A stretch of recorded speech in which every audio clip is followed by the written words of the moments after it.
जय गुरु.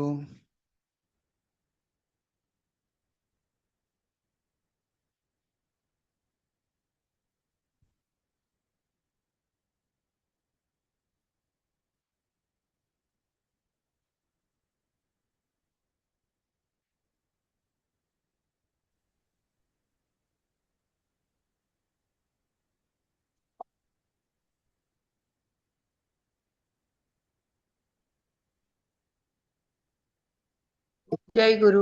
गुरु जय sir. गुरु.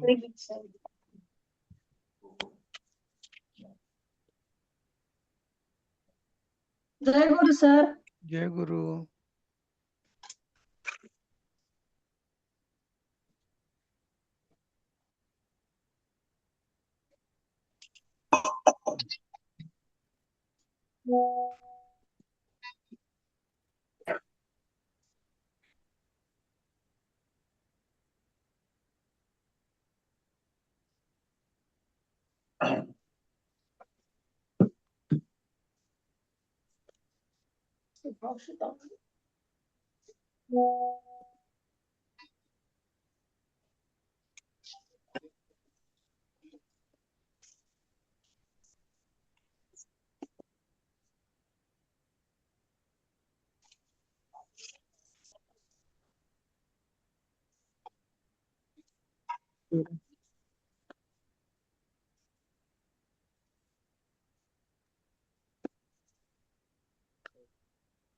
उषाताई आहात का? आत्ता जॉईन झाले. आत्ता जॉईन बरोबर. झाले. तब्येत कशी आहे?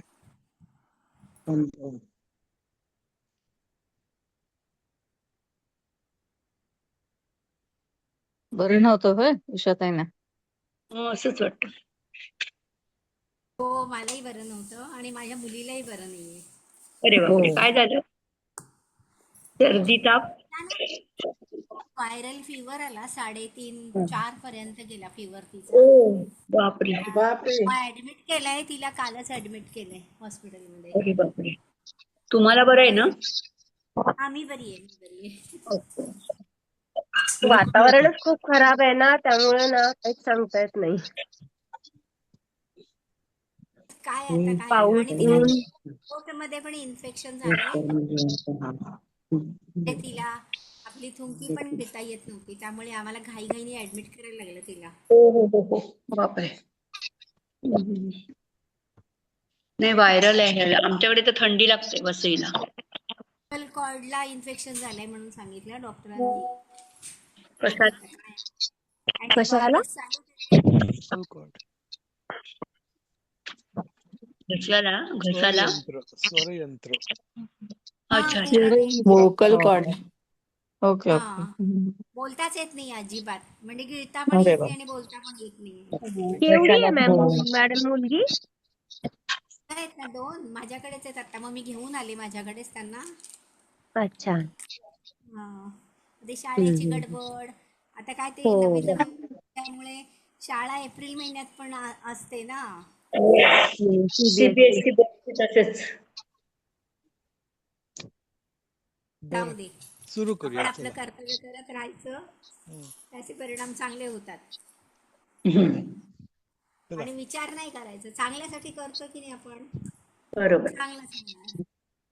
चांगलंच होणार. ठीक. अशी तर घ्यायची का? हा, सुभाषित घेऊया. ठीक आहे. तर मी ना ऍक्च्युली इथे सरांचा रेकॉर्डिंग ठेवलेला आहे. तर फॉर एक्झाम्पल अच्छा. आवाज येतो का जरा मला सांगा. हा, उद्धरेदात्मना लावा. आत्मानं. येतोय. येतोय आवाज. येतोय तसंच. नात्मानमवसादयेत्. साधयेत्. आत्मैवैहात्मनो बन्धु. आत्मैव आत्मनो बंधु. पुरात्मनः. आत्मैव रिपुरात्मनः. त्रिपुरात्. टेस्टिंग तर झालं आपलं. ठीक आहे. तर उषा ते कसं घ्यायचं, म्हणजे कसं करूया?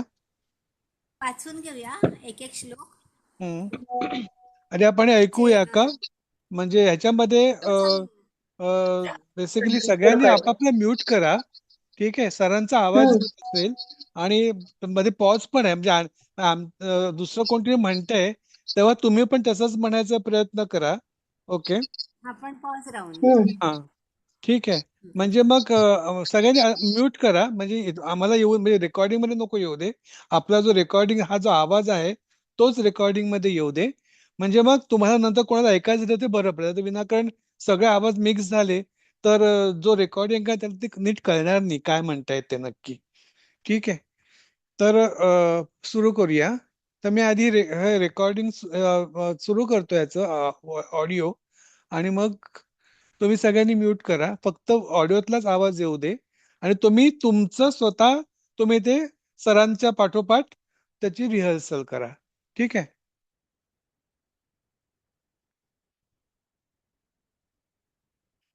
उद्धरेदात्मनात्मानं उद्धरेदात्मनात्मानं नात्मानमवसादयेत् आत्मानमवसादयेत् आत्मैव ह्यात्मनो बन्धु आत्मैव ह्यात्मनो बन्धु आत्मैव रिपुरात्मनः. आत्मैव रिपुरात्मनः. उषाताई, ऐकलं सगळ्यांनी? हा, आता आपण ह्याचं ना फोड करूया आधी, कारण फोड केली की मग आपल्याला त्याचा अर्थ बरोबर कळेल. कारण हे बघा, उद्धरेदात्मना आत्मानं असं आहे ना, म्हणजे त्याची फोड जर आपण केली ना संधी विग्रह, तर उद्धरेत अधिक आत्मना अधिक आत्मानम असं होतं. उद्धरेत अधिक आत्मना अधिक अधिक आत्मानं. आत्मानम. आता पुढचं बघूया. ना उद्धरेत आत्मानम अवसादयेत, म्हणजे न अधिक आत्मानम अधिक अवसादयेत. खाली दिलंय बघा सरांनी, फक्त हो. ती फोड करतोय आपण. न अधिक आत्मानम अधिक अवसादयेत. आता पुढे आत्मैव ह्यात्मनो बंधुरात्मैव रिपुरात्मनः. उद्धरेत आत्मना.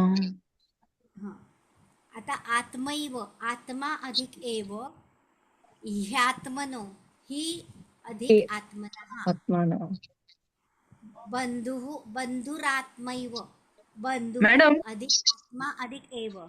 थांबा, आधी मला बोलू दे. रिपुरात्मनः, रिपु अधिक आत्मना. आत्मनः.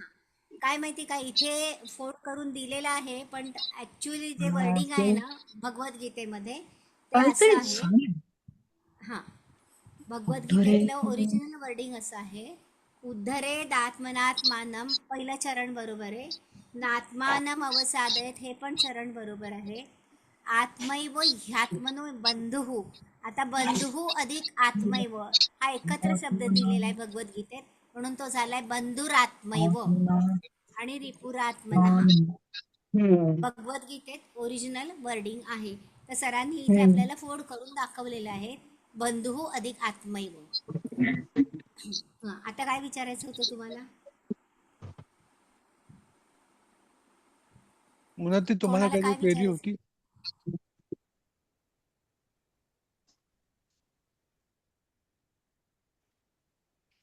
ठीक आहे, पुढे कंटिन्यू. जाऊया आपण. हा, पण कंटिन्यू करण्यापूर्वी एकदा सांगा ना सगळ्यांना, की जसं मगाशी म्यूट ठेवून आम्ही शांतपणे ऐकलं तसं आता उषाताई इतकं छान शिकवतायत, पण त्यातल्या काही जणांनी स्वतःच अनम्यूट ठेवलंय आणि ते बडबडतायत त्याच्याबरोबर. मग म्यूट ठेवून बोलल्या तर चालेल ना? म्हणजे आम्हाला उषाताईंचं नीट ऐकता येईल. आणि मला वाटतं ही रिक्वेस्ट ना मी खूप वेळा केलीये. आणि हो नाही म्हणताना किंवा प्रश्न विचारताना अनम्यूट करा, मग काहीच हरकत नाही. बरं, आता एक एक चरण माझ्या मागून म्हणा. बघा, नीट ऐका हा. मी पूर्ण चरण म्हणणार आहे, त्यामुळे तुम्ही चुकू नका कुठे. उद्धरेदात्मनात्मानं म्हणा. उद्धरेदात्मनात्मानं. एकदम म्हणा, कोणी मागे पुढे म्हणू नका. थांबा, मी म्हणते. नात्मानमवसादयेत म्हणा. नात्मानमवसादयेत्. तर पूर्ण ओळ म्हणणार आहे. सगळ्यांनीच म्यूट केलं तर बरं होईल. कोणीतरी एकाने म्हणा म्हटलं अनम्यूट की करा. सुरू करा, तोपर्यंत तुम्ही म्यूट राहा, हे करा. नाही, कोणीतरी एकाने अनम्यूट राहू दे, म्हणजे कळेल की कुठे संपलं ते. म्हणजे इथे संध्याताईंच्या ग्रुप मधलं कोण आहे आहेत ज्यांना ना त्या माहिती आहे? माधुरीताई वगैरे आहेत. आहे मी आहे सायली. सायलीताई, तुम्ही अनम्यूट करा, बाकी सगळ्यांनी म्यूट राहू दे, म्हणजे ऍटलीस्ट रेकॉर्डिंग मध्ये पण आवाज बरोबर येईल. नाहीतर सगळ्यांचे आवाज आले तर ते फार कन्फ्युजिंग होईल. ठीक आहे, तर बाकी सगळ्यांनी म्यूट राहून तुम्ही रिवाइज करा, फक्त सायलीताईंचा आवाज येऊ दे. ठीक आहे ना? चला, ओके. हा, उषाताई. आता श्लोकाची पूर्ण ओळ म्हणणार आहे.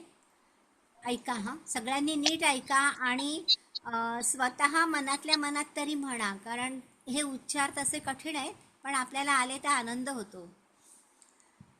उद्धरेदात्मनात्मानन्नात्मानमवसादयेत म्हणा. उद्धरेदात्मनात्मानन्नात्मानमवसादयेत. आता मी तिसरं चरण वेगळं म्हणणार आहे आणि चौथं चरण वेगळं म्हणणार आहे. तर तिसरं चरण म्हणताना तुम्ही सगळ्यांनी मी म्हणा म्हटलं की म्हणा, आणि मग पूर्ण श्लोक म्हणताना, म्हणजे पूर्ण खालची ओळ म्हणताना सायलीताई म्हणते. चालेल? ऐका हा.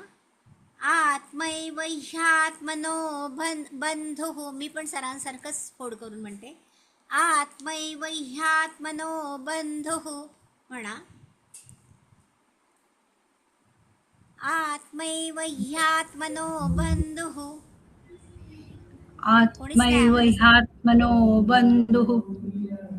आत्मैव रिपुरात्मनः म्हणा. आत्मैव रिपुरात्मनः. आता पूर्ण खालची ओळ म्हणते. आता मात्र संधी सोडवून नाही म्हणते, पूर्ण एकत्र म्हणते. आत्मैव ह्यात्मनो बंधुरात्मैव रिपुरात्मनः म्हणा सायलीताई. आत्मैव ह्यात्मनो बन्धुरात्मैव रिपुरात्मनः. बंधुर नका करू, बंधुरात्मैव रिपुरात्मनः. अच्छा, दिरस्व आहे. आत्मैव ह्यात्मनो बन्धुरात्मैव रिपुरात्मनः. आणि आता पूर्ण श्लोक म्हणते, तुम्ही मनातल्या मनात म्हणा सगळ्यांनी. पूर्ण श्लोक म्हणते, नीट ऐका. उद्धरेदात्मनात्मानन्नात्मानमवसादयेत. आत्मैव ह्यात्मनो बंधुरात्मैव रिपुरात्मनः. आता मी वर ह चा आघात घेतला, कारण ते जोडाक्षर आहे म्हणून. म्हणा सायलीताई म्हणा. उद्धरेदात्मनात्मानन्नात्मानमवसादयेत. आत्मैव ह्यात्मनो बन्धुरात्मैव रिपुरात्मनः. येईल का म्हणता सगळ्यांना? प्रयत्न कराल ना, घरी प्रयत्न कराल ना छानपैकी? हो हो हो. आता आपण ना अर्थ बघूया. अर्थ असा एकेका शब्दाचा अर्थ आपण बघूयात. याचा अन्वय कसा केलाय तो आधी बघूया. अन्वयाप्रमाणे आपण अर्थ बघूया. बघा हा. आत्मना म्हणजे आपणच, स्वतःच, आपणच. आत्मानम म्हणजे आपला. उद्धरेत म्हणजे उद्धार करावा, म्हणजे आपणच आपला स्वतःचा उद्धार करू शकतो. उद्धार करणं म्हणजे काय? प्रत्येकाची काय अपेक्षा असते मनुष्य जन्म प्राप्त झाला की? आपल्याला मोक्ष मिळावा, मोक्ष मिळू दे. हा, मोक्ष मिळू दे ही प्रत्येकाची अपेक्षा असते. म्हणजे या जन्म मरणाच्या बंधनातून आपल्याला आपली सुटका व्हावी अशी प्रत्येकाची आपली अपेक्षा असते. तर आता इथे हा श्लोक अत्यंत महत्त्वाचा श्लोक आहे. हा 6व्या अध्यायात आत्मसंयम योग नावाचा हा अध्याय आहे आणि ह्याच्यामध्ये ध्यानयोग मुख्यत्वे करून भगवंतांनी सांगितलेला आहे. तर आता या श्लोकामध्ये काय सांगितलेलं आहे की आपणच आपला उद्धार करू शकतो, म्हणजे आपणच आपल्याला उंच ठिकाणी नेऊन ठेवू शकतो. आणि आत्मानम न अवसादयेत म्हणजे आपल्यालाच आपण अधोगतीला नेऊ नये. अवसादयेत म्हणजे अधोगतीला नेऊ नये, म्हणजे संसार सागरातून आपण आपल्याला बाहेर काढावं, पुन्हा पुन्हा संसार सागरात आपण येऊ नये किंवा आपण अधोगतीला जाऊ नये. आता हे सगळं आपल्यावरच अवलंबून आहे की नाही सांगा बरं. जसे आपण विचार करतो, जसं आपण वागतो, तसं लोक आपल्याला ओळखतात आणि त्याप्रमाणे आपले विचार उच्चतम प्रतीचे होत जातात. जर आपण छान विचार केले, सगळ्यांचं चांगलं इच्छिलं, तर आपले विचारही उच्चतर पण नाही, उच्चतम होतात आणि हळूहळू आपण आपला स्वतःचाच उद्धार करू शकतो. आता त्याचं बघा पुढे काय म्हटलंय, ही आत्मा एव आत्मनः बंधुः. ही म्हणजे कारण. कारण काय, तर आत्मा एव म्हणजे आपण स्वतःच, आत्मनः म्हणजे आपला, बंधू म्हणजे मित्र आहे, बंधू आहे, हितचिंतक आहे. आणि आत्मा एव आत्मनः रिपुः म्हणजे आपणच आपला स्वतःचा शत्रू आहे. किती छान श्लोक आहे. आपणच आपला स्वतःचा शत्रू कसा होऊ शकतो सांगा बरं. सांगता येईल? आपण आपल्या स्वतःचा शत्रू कसा होतो? बघा हा, तुमचं मन एक सांगत असतं, बुद्धी वेगळं सांगत असते. बुद्धी सांगत असते की अभ्यास करा, आणि मन सांगत असतं की रेकॉर्डिंग बंद करून टाका आणि काहीतरी दुसरं काहीतरी ऐका. तर आता इथे मनाचं ऐकायचंय का बुद्धीचं ऐकायचंय? जर बुद्धीचं ऐकलं तर तुम्ही कुठे जाणार? अभ्यासामध्ये तुम्हाला 100त 100 मार्क मिळणार. पण मनाचं ऐकलं की अभ्यास करणार नाही. अभ्यास करणार नाही. मग त्याचा परिणाम काय होणार?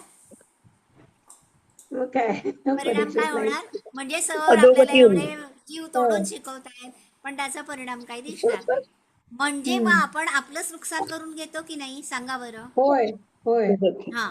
मग आपण आपलं नुकसान करून घ्यायचं की आपण आपला फायदा करून घ्यायचा, हे आपणच ठरवायचंय. म्हणून आपणच आपले स्वतःचे मित्र असतो, बंधू असतो, किंवा आपणच आपले स्वतःचे शत्रू असतो. मग प्रत्यक्ष कोणत्या वेळी काय कशी कृती करायची, कोणाचं ऐकायचं. आता किती वेळेला बघा, आपण घरात आपली वडील माणसं सुद्धा असतात, किती वेळा अगदी सहज आपण अपमान करून टाकतो, आपण किती सहज त्यांना दुखावतो, पण हे आपल्या लक्षातच येत नाही. आणि त्याचे परिणाम काय होतात? जर वडील माणसं दुखावल्या गेली तर वडील माणसं आपल्याला आशीर्वाद देतील का हो? ते म्हणतील अरे मी इतके संस्कार केले हिच्यावर आणि तरी सुद्धा ही मला अशी उद्धट बोलते, नाही का? म्हणजे आशीर्वाद येतील का त्यांच्या तोंडून आपल्यासाठी? नाही येणार.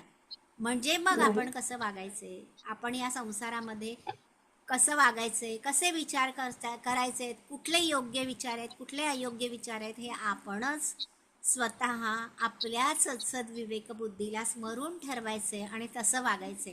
तरच आपण आपला स्वतःचा उद्धार करू शकतो. मी तुम्हाला ऑफिसचं एक उदाहरण देते छोटंसं. ऑफिसमध्ये कर्मचारी असतात, एक ऑफिसर असतात, त्यांच्यावर पण अनेक ऑफिसर असतात. आता ऑफिसरने सांगितलेलं काम काही जण दुर्लक्ष करतात, जाऊ दे नेहमीच सांगतात. आणि एखादाच असा कर्मचारी असतो की तो मन लावून काम करतो आणि त्याचे रिझल्ट ऑफिसरला देतो. परिणाम काय होतो सांगा? जो दुर्लक्ष करतो कामाकडे, आता ते शेवटी ऑफिसरच्या हातात आहे CR लिहिणं. CR म्हणजे त्यांचे रिपोर्ट ठेवतात दरवर्षाचे, आणि ते जर रिपोर्ट चांगल्या प्रकारे लिहिल्या गेले तर त्यांना प्रमोशन्स मिळतात. आणि जर तेच CR व्यवस्थित नाही लिहिल्या गेले तर प्रमोशन मिळतील का? नाही मिळत. म्हणजे बघा की आपण कसं वागायचं. आणि हे सगळं ह्या श्लोकामध्ये भगवंतांनी आपल्याला सांगितलेलं आहे. आणि डोळे उघडायला सांगितलेत, आपले डोळे बंद करू नका, नीट हा श्लोक ऐका आणि त्या श्लोकाप्रमाणे वागा. असं म्हणजे आता हा संसार समुद्रात, याचा सरळ अर्थ असा आहे बघा, स्वतःचा संसार समुद्रातून उद्धार करून घ्यावा. म्हणजे आपणच आपला ह्याच्यातून, या संसारातून उद्धार करून घ्यावा.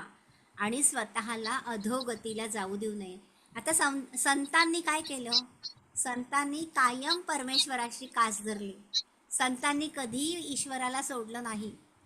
सतत नामस्मरण आणि त्याच भावनेत संत राहिले.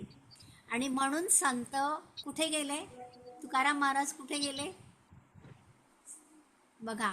म्हणजे देव त्यांना घ्यायला आला आणि देवानी त्यांना नेलं. म्हणजे त्यांचा किती. आणि परत ह्या लोकांमध्ये ते प्रसिद्ध झाले ते वेगळेच, त्यांनी आपल्याला मार्गदर्शन केलं ते वेगळंच.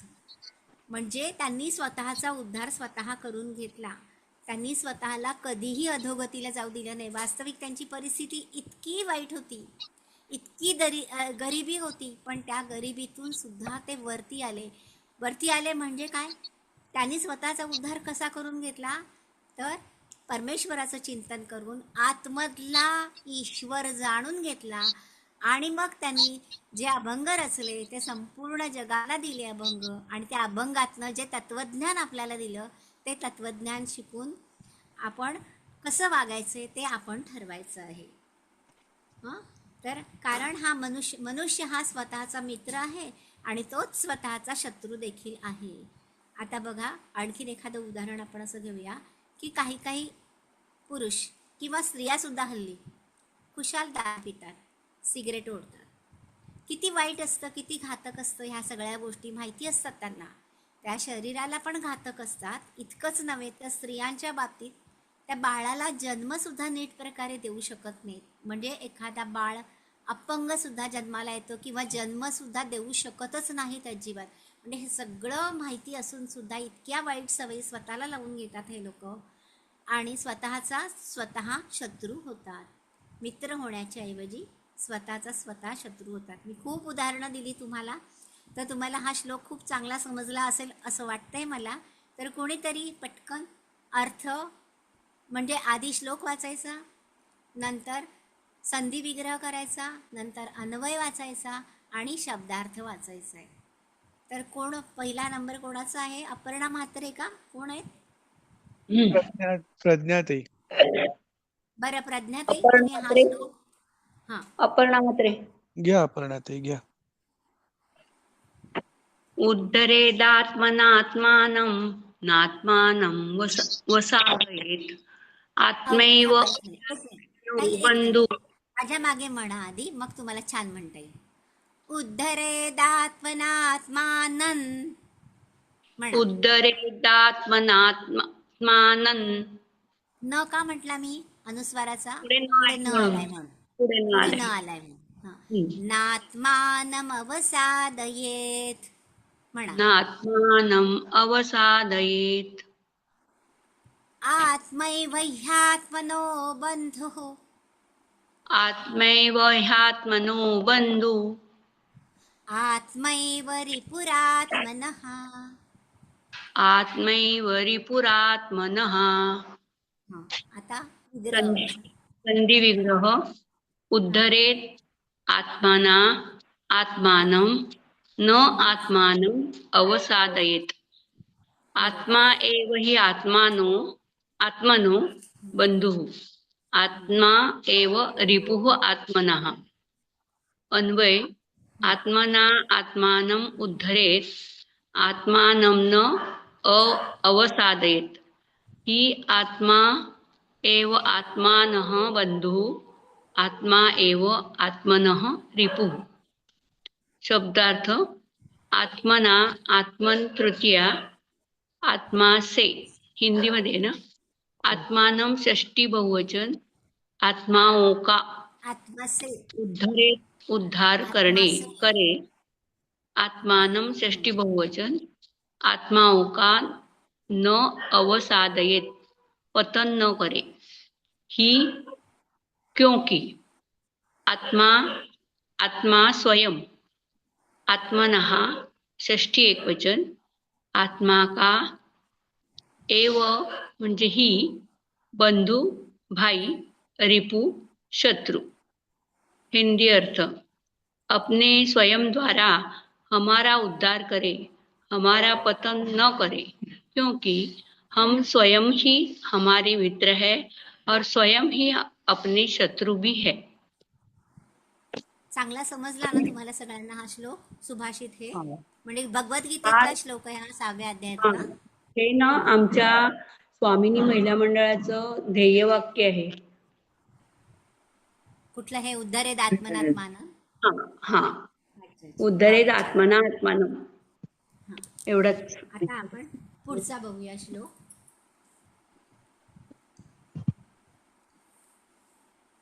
हा. मी प्ले करू का तुम्हीच सरांचा म्हणा? लावता का सर आधी? सरांचा लावूया आधी. हो. हा लावा. असंशयं महाबाहो असंशयं महाबाहो मनो दुर्निग्रहं चलम् मनो दुर्निग्रहं चलम् अभ्यासेन तु कौन्तेय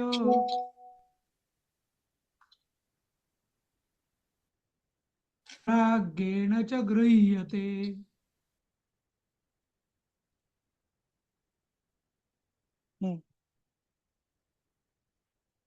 घ्या उषाताई. हा हा. आता मी एक एक चरण म्हणते आणि मग माझ्या मागे दुसरं कोणीतरी, सायली त्यांनी मगाशी म्हटलं, आता कोण म्हणेल? माधुरीताई तुम्ही आहात का? दुसरं कोण म्हणेल ज्यांना मी उच्चार म्हणू का? सांगायला? कोण मी नाव म्हणू काय का? तुमचं? हा मोना प्रभाताई. प्रभाताई का? पण प्रभाताई की सारखं मोनाताई बंद कोण करतात. म्हणणार आहे? मोना मोना. चालेल, प्रयत्न करा, काही हरकत नाही. असंशयं महाबाहो म्हणा. मनो दुर्निग्रहं. म्हणा ना, ते पहिलं चरण म्हणा. मी असंशयं म्हणू का? महाबाहो. मी म्हणू का? मी म्हणू का विनया? उत्तराखिल म्हणा. मी म्हणू का? मी म्हणू का विनया? तू कोणते? म्हणा विनयाताई म्हणा. हा. असंशयं महाबाहो नो मनो दुर्निग्रहं चलम्. मनो दुर्निग्रहं चलन. हा, त्याच्या पुढे च आहे ना, म्हणून त्या अनुस्वाराचा उच्चार य सारखा होतो. म्हणून मनो दुर्निग्रहं चलम्. मनो दुर्निग्रहं चलम्. चलम. है जरा चलम नाकात म्हणायचं घ्यायचं. का? है, है हा. चलम. हा. अभ्यासेन तु कौन्तेय म्हणा. अभ्यासेन तु कौन्तेय वैराग्येण च गृह्यते. वैराग्येण च गृह्यते. छान म्हटलं. आता पूर्ण एक ओळ म्हणते मी, माझ्या मागे म्हणा. हम्म. असंशयं महाबाहो मनो दुर्निग्रहं चलम् म्हणा. असंशयं महाबाहो मनो दुर्निग्रहं चलम्. ग्रहं चलम्. दुर्निग्रहं चलम्. दुर्निग्रहं चलम्. ग्रह दुर्निग्रहं चलम्. फक्त अनुस्वाराचा हा म्हणजे. दुर्निग्रहं चलम्. ग्रहं चलम्. अभ्यासेन तु कौन्तेय वैराग्येण च गृह्यते.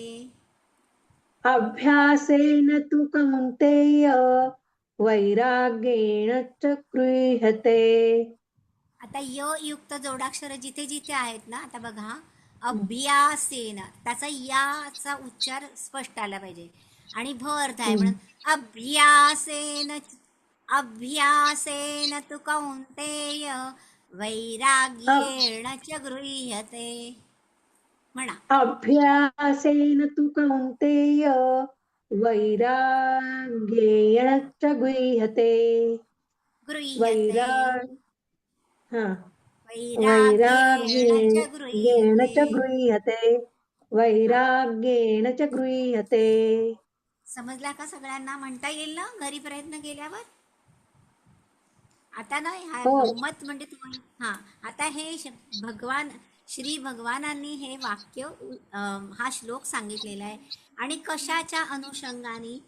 तर अर्जुनाने त्यांना प्रश्न विचारला होता की हे मन किती चंचल आहे आणि ह्या चंचल मनाला म्हणजे चंचल मन एके ठिकाणी निश्चित बसत नाही ना कुठेही, माकडासारखं इकडे तिकडे उड्या मारत असतं, अत्यंत बलवान आहे, बळकट आहे. म्हणून मग या मनाचा निग्रह कसा होऊ शकतो? मनाचा निग्रह करायचा म्हणजे काय माहिती का? अर्जुनाने सांगितलं की जसं काही एखाद्या वेगाने वाहणाऱ्या वायूला रोखावं, हे काम किती दुष्कर आहे, तसं या मनाला रोखण्याचं काम किंवा मनाचा निग्रह करण्याचं काम अत्यंत कठीण आहे, असं अर्जुनाने भगवंतांना सांगितलं. आता त्याच्यावर हे भगवंतांनी उत्तर दिलेलं आहे. भगवंत काय म्हणतात बघा, असंशयम महाबाहो मनो दुर्निग्रहेण चलम अभ्यासेन तु कौंतेय वैराग्येण च गृह्यते. आता या मनाचा निग्रह कसा करायचा आहे त्याच्यासाठी 2 गोष्टी भगवंतांनी आपल्याला सांगितले. तर त्याच्या आधी आपण संधी विग्रह करूया शब्दांचा. असंशयम महाबाहो मनः, मनो म्हटले तिथे मनः, दुर्निग्रहम चलम अभ्यासेन तु कौंतेय वैराग्येण च गृह्यते, वैराग्येण च गृह्यते, असा संधी विग्रह झाला. त्याचा विशेष नाही आहे हा, जवळजवळ हे सगळेच शब्द वेगवेगळे आहेतच. तर आता याचा अर्थ बघूया, त्याच्या आधी अन्वय बघूया आपण. अन्वय काय म्हटलंय की हे महाबाहो. आता हे महाबाहो हे अर्जुनाला उद्देशून भगवंतांनी संबोधन म्हटलेलं आहे. म्हणजे कारण अर्जुन हा अत्यंत पराक्रमी होता. त्या काळामध्ये अर्जुनासारखा पराक्रमी कोणीही नव्हता. आणि त्याचे असं म्हणतात तर दोन्ही हातांनी तो शस्त्र चालवित असे, दोन्ही हातांनी धनुष्य म्हणजे बाण सोडित असे, म्हणून त्याला महाबाहो म्हटलेले. हे महाबाहो असंशयम, असंशय म्हणजे निसंशयपणे, निश्चितपणे. मनः चलम दुर्निग्रहम, चलम म्हणजे चंचल, मन हे चंचल आहे, आणि दुर्निग्रहम म्हणजे त्याचा निग्रह करणं, त्याला ताब्यात आणणं, त्याला वश करून घेणं हे अत्यंत कठीण काम आहे. हे भगवंतांनी सुद्धा मान्य केलं आहे. पण तू म्हणजे परंतु, हे कौंतेया, आता कुंती पुत्र अर्जुना, काय हे मन कसं तू ताब्यात आणशील? अभ्यासेन. अभ्यास म्हणजे काय? आपण अभ्यास करतो म्हणजे काय करतो? वरचेवर वाचतो, पुन्हा पुन्हा ऐकतो, पुन्हा पुन्हा आपल्याला मनाला समजेपर्यंत, आपला तो अर्थ आपल्या मनामध्ये उतरेपर्यंत आपण परत त्याचा सराव करतो, रियाज करतो, त्याला अभ्यास म्हणायचं. अभ्यासेन च म्हणजे आणि, अभ्यासाने आणि वैराग्येण, वैराग्याने हे मन मात्र तू निश्चितपणे वश करून घेऊ शकतोस. म्हणजे 2 उपाय आपल्याला सांगितले मनावर ताबा मिळवण्याचे. कोणते? एक तर अभ्यास करायचा आणि दुसरा वैराग्य. आता याचा आपण सरळ अर्थ बघूया. तर भगवंत म्हणतात, हे महाबाहो, मन चंचल आणि आवरण्यास कठीण आहे, यात शंकाच नाही. परंतु हे कुंती पुत्र अर्जुना, ते अभ्यासाने आणि वैराग्याने ताब्यात येते. आता वैराग्य म्हणजे काय हा प्रश्न तुम्हाला पडणार आहे, आणि तुम्हीच त्याचं एक्सप्लेनेशन मला देणार आहात, मला तेही माहिती आहे. तर कोण सांगेल वैराग्य म्हणजे काय?